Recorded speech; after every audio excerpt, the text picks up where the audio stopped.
কি ইন্দ্র আঙ্কেলের ঘরের সামনে? মার্চু তো কি করছে? মা তো অফিসের কাছে কলকাতায় গেছে। আমার মনে হয় মা বাবাকে মিথ্যে কথা বলেছে। মা কোথাও যায়নি, মা এখানেই আছে ইন্দ্র আঙ্কেলের বাড়িতে। বাবাকে কথাটা জানাতেই হবে। আরে ঋতিকা, চলে এসেছিস? কি ব্যাপার ঋতিকা, তোর মন খারাপ কেন? বাবা তুমি জানো মা কলকাতায় যায়নি, মা ইন্দ্র আঙ্কেলের বাড়িতে আছে। কি বলছিস কি তুই এটা? তোর মা তো আমাদের সামনে নিজের ব্যাগপত্র গুছিয়ে অফিসের কাজের জন্য কলকাতা গেল, আর কিছুক্ষণ আগেই ওর সঙ্গে আমার কথা হয়েছে। বাবা তুমি আমার কথা বিশ্বাস করো, আমি সত্যি বলছি মা কলকাতায় যায়নি। আমি একটু আগেই ইন্দ্র আঙ্কেলের ঘরের সামনে মায়ের জুতো দেখেছি। আচ্ছা ঠিক আছে, চল তো গিয়ে দেখি। ব্যাগটা দাও, চলো। বাবা তুমি আসো আসো, এই দেখো জুতো।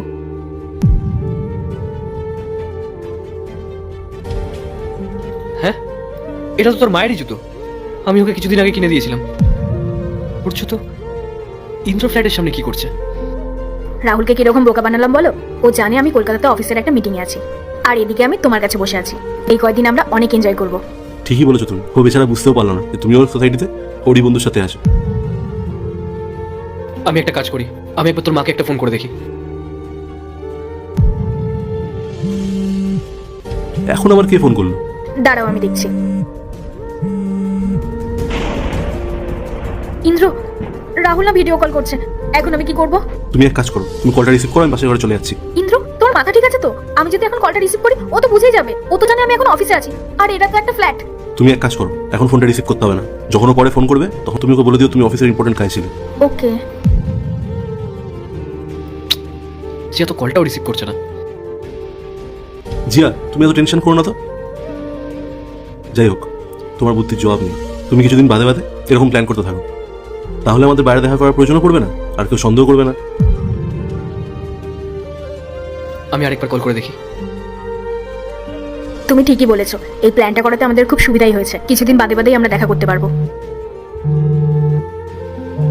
ইন্দ্র, রাহুল আবার ফোন করছে। আমার এবার সত্যি সত্যি খুব ভয় লাগছে। আর তুমি এত টেনশন করো না তো, ফোনটা সাইডে রাখো, আপনি আপ কেটে যাবে। জিয়া তুমি আমার কাছে থেকে যাও না, আমি না তোমার কাছে আর থাকতে পারবো না। বাবু, তোর মা তো কলটা রিসিভ করছে না। ঠিক আছে, চত গিয়ে দেখি।